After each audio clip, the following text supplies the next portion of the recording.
Welcome to our channel. Today we how to budget with Robinhood Snacks detailed guide step by step clearly.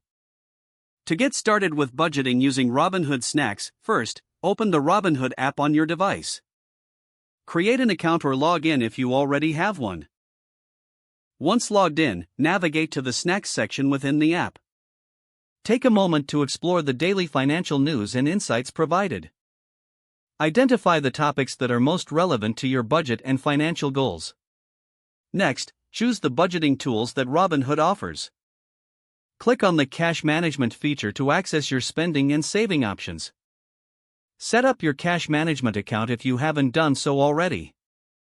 Review your current income and expenses to get a clear picture of your finances.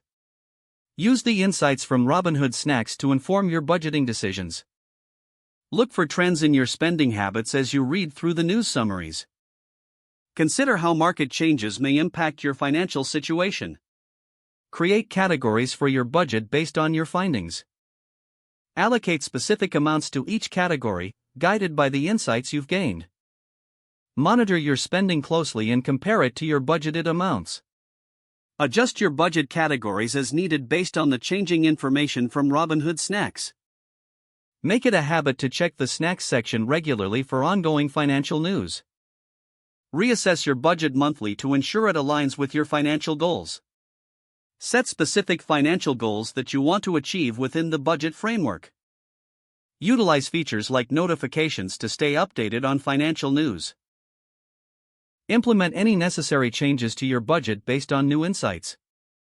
Continuously educate yourself on investments and financial strategies through the Robinhood platform.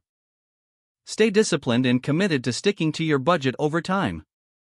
By following these steps, you can effectively budget with the help of Robinhood Snacks. If the page does not load, refresh the browser or try again in a private or incognito window. Make sure you are using the correct email address, then retype it carefully to avoid small typos.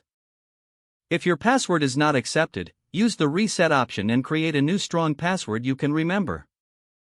Check your spam folder for verification or security emails, then complete any requested confirmation steps. Don't forget to like this video and subscribe to our channel for more step-by-step tech guides.